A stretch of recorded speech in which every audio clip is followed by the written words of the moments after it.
Easy there, partner. We got all the time in the world now. The crisp air of the auction yard carried the scent of dust and desperation, a place where broken dreams were bought and sold like commodities. The crowd murmured with indifference, their eyes trained on the next lot, a horse whose fate had already been sealed. The mare stood at the center of the dirt ring, her coat matted, her eyes clouded with a pain so deep it seemed to radiate from her very soul. Her past was written on every scar, on every twitch of her trembling body. She was unfixable, they said. A lost cause. But to the onlookers, she was nothing more than a reminder of what failure looked like. As the auctioneer's voice rang out, trying in vain to ignite interest, the whispers grew louder. Too wild. Too damaged. Not worth the trouble. The crowd shuffled, already moving on to the next animal, ready to forget her the moment she was sold. Then there was a pause. A figure stepped forward from the shadows, a man who didn't belong in this world of broken creatures. He was a billionaire, but not the kind that came to buy and sell. No, he came for something else, something more elusive than wealth, something that, perhaps, even he could never define. His eyes locked on the mare's, and for the briefest of moments, the world seemed to hold its breath. In that instant, something passed between them, a silent understanding. And with a single, determined bid, the billionaire took the mare home. What followed would change both their lives forever. But there was a question that lingered. Did he see her for what she was, or for what she could become? The sun had begun its slow descent, casting long shadows across the dusty auction yard. The air was thick with the scent of sweat and worn leather, the kind of smell that clung to you long after you left. The crowd was thinning out, their attention waning as the day dragged on. The animals were starting to look tired, some half-heartedly chewing hay, others pawing at the dirt, waiting for their fates to be sealed. Then came Lot 23. The mare was led into the ring, her every step hesitant, like a creature haunted by its past. She was a striking animal, dark chestnut with a mane that shone like fire under the fading sunlight, but her eyes told a different story. Wild. Untrusting. The once proud creature that had been her might now only be a shadow. She stood there, trembling slightly, her ears flicking at the noise, her body taut as if every movement threatened to shatter her. A ripple passed through the crowd. The murmurs began again. "She's a mess," a man whispered to his neighbor, his voice dripping with derision.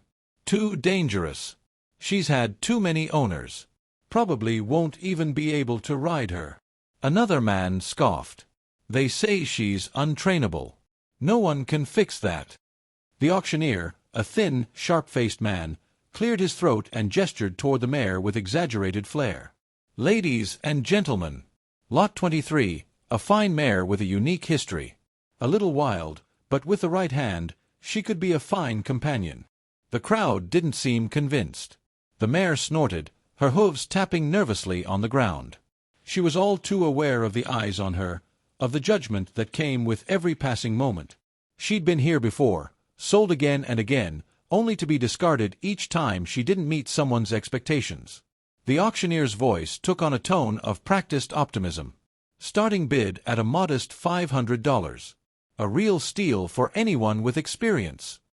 The crowd shifted, but no one moved. The mare's reputation preceded her, and no one wanted to be the fool who spent their money on a horse that had already been broken beyond repair. And then, from the far side of the ring, a figure emerged. The billionaire. Dressed in a tailored black jacket and dark jeans, he was the type of man who didn't blend in with the crowd. He stood tall and composed, his gaze fixed on the mare with an intensity that could almost be felt. He wasn't here for the spectacle, the bidding war, or the mundane transactions that made up the auction's everyday business. He was here for something else. His hands were folded casually behind his back, but his eyes locked onto the mare's with an unspoken understanding. He could see the rawness in her, the pain, the untold story in the depths of her eyes. It was a story he knew all too well. He had lived it. The auctioneer, spotting the newcomer, grinned and adjusted his tie. "Ah, we have a buyer. Perhaps someone with experience. Can I get an opening bid of 500? The billionaire didn't look at the auctioneer. His gaze never wavered from the mare. He knew what others didn't. She was more than just a damaged animal. She was a soul waiting for redemption, just like him. For a moment, he did nothing. He let the silence hang in the air, as if testing the waters, as if daring the crowd to break their indifference. The mare's eyes flickered toward him once more, and he felt the slightest pull in his chest, a tug of connection. Then, without hesitation, he raised his hand. 1,000, he said, his voice calm and clear, cutting through the stillness like a knife. The auctioneer blinked in surprise, momentarily taken aback by the sudden bid. 1,000, ladies and gentlemen. Do I hear 1,005? But the crowd had already lost interest. No one else made a move. The whispers grew quieter, and the room seemed to shrink, the air heavier with every passing second. 1,000 once, 1,000 twice, sold. The auctioneer's gavel came down with a finality that echoed through the yard. Lot 23 goes to the gentleman in black for $1,000. The crowd shifted uncomfortably as the billionaire approached the mare. The workers stood by, unsure what to make of this strange man who had just bought an animal no one else wanted. To them, he was just another rich fool, a man who had no idea what he was getting himself into. But the billionaire didn't care about their judgment. His focus was entirely on the mare. He moved toward her slowly, with deliberate steps, and she watched him, her head slightly lowered, her breath coming in quick, shallow bursts. For a brief moment, time stood still. The billionaire extended a hand, not in command, but in invitation. The mare, uncertain yet drawn to him, took a cautious step forward. And in that one silent exchange, an unspoken promise was made. The mare stood in the quiet paddock, her dark eyes watching the sprawling estate. She was far from the crowded auction yard now. The billionaire's property, a sprawling ranch surrounded by rolling hills, was vast, pristine, and silent, the air heavy with the scent of pine and freshly tilled earth.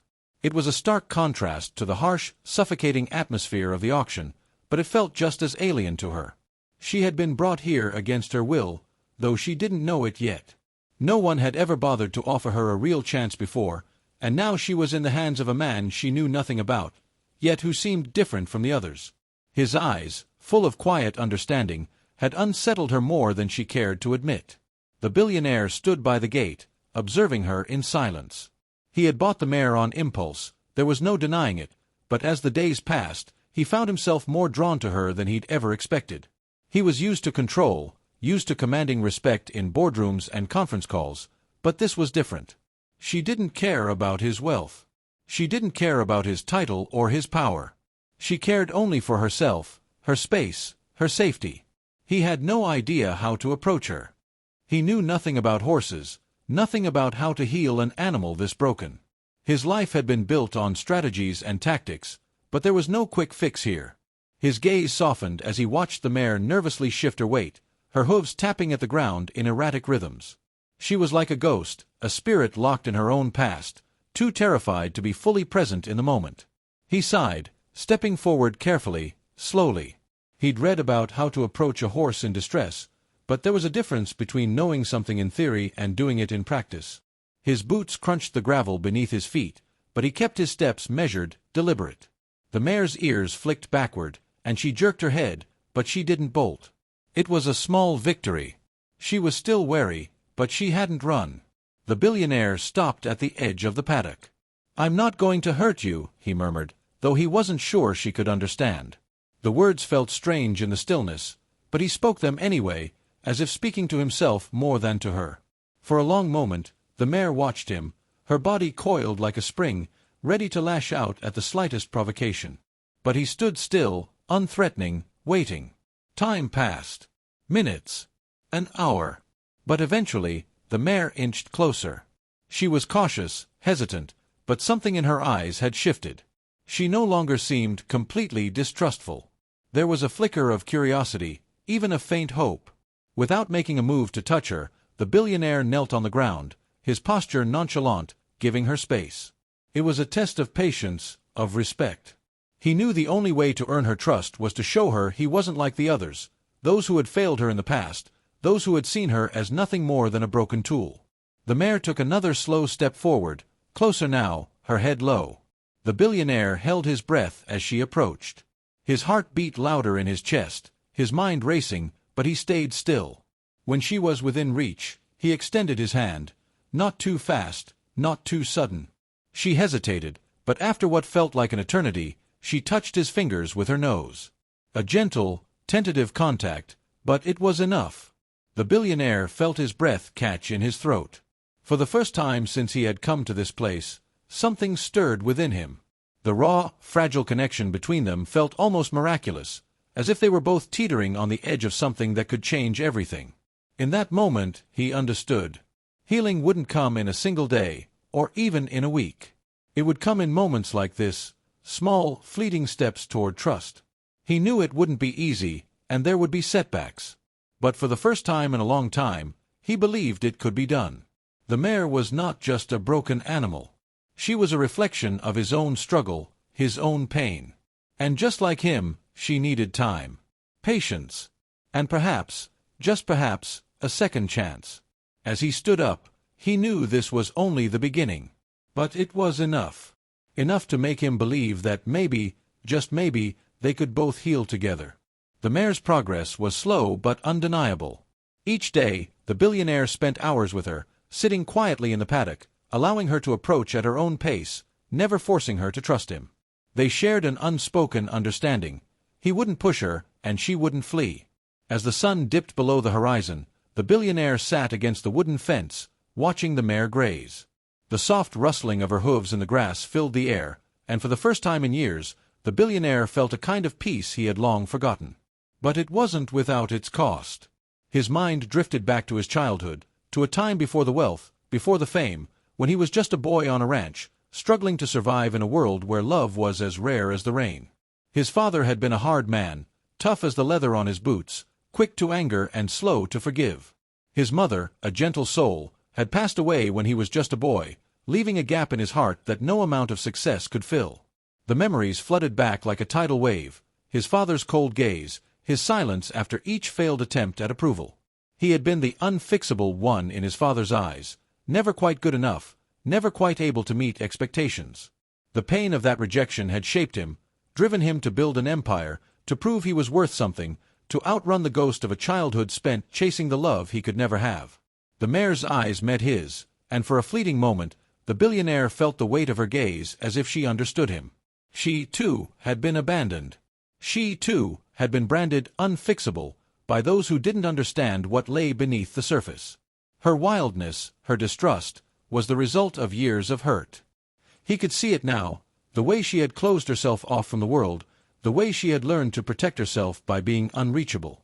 But as the days passed, the barrier between them began to break.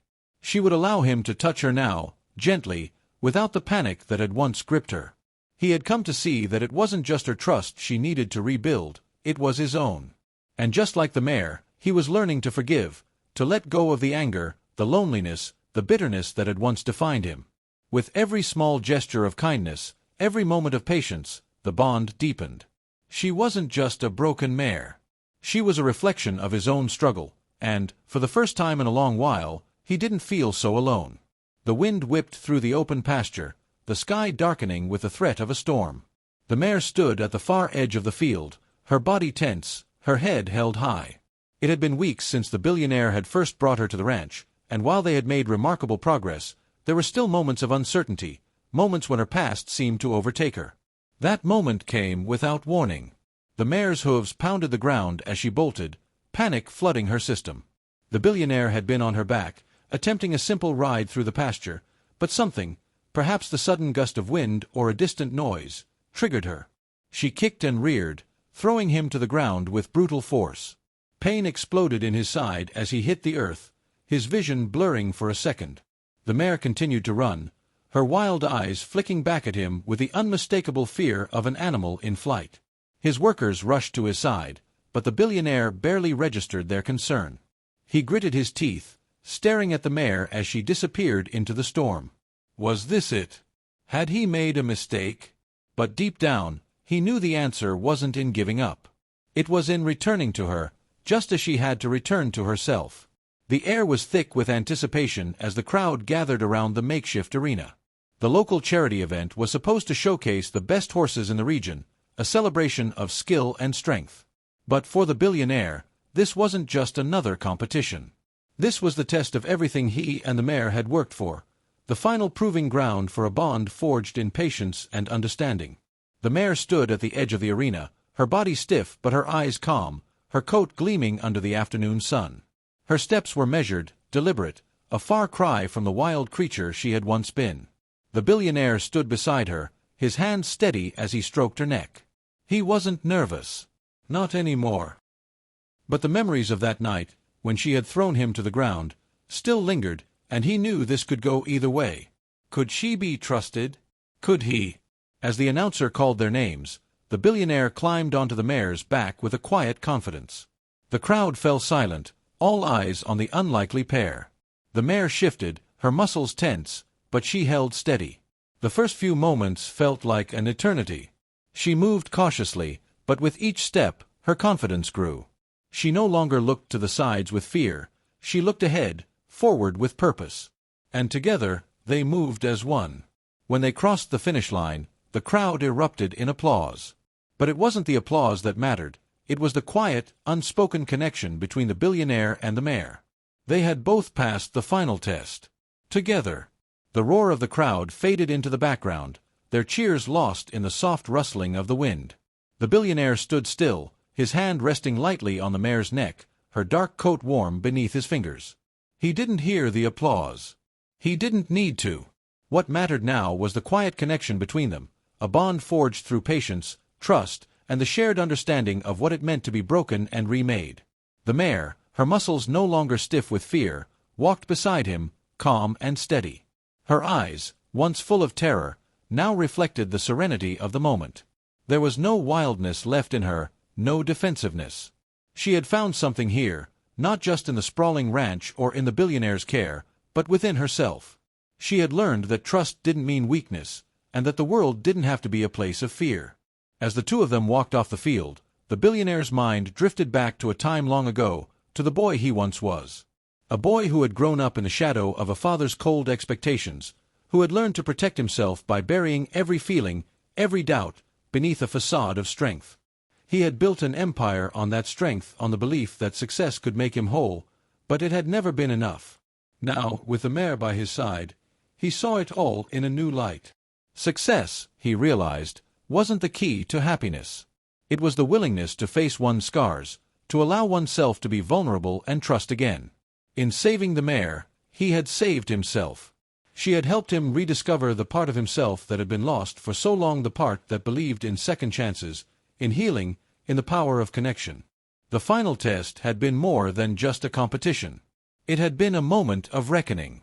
The billionaire had feared, at times, that he would never be able to reach the mare, that he would fail her as he had failed so many others in his life.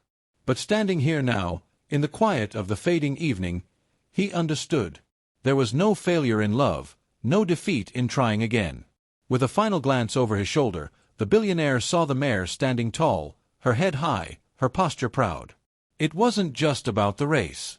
It wasn't about proving anyone wrong. It was about something deeper, the quiet, unspoken promise that they had made to each other. They had healed together. They had learned to trust together. The future stretched out before them, uncertain yet full of promise.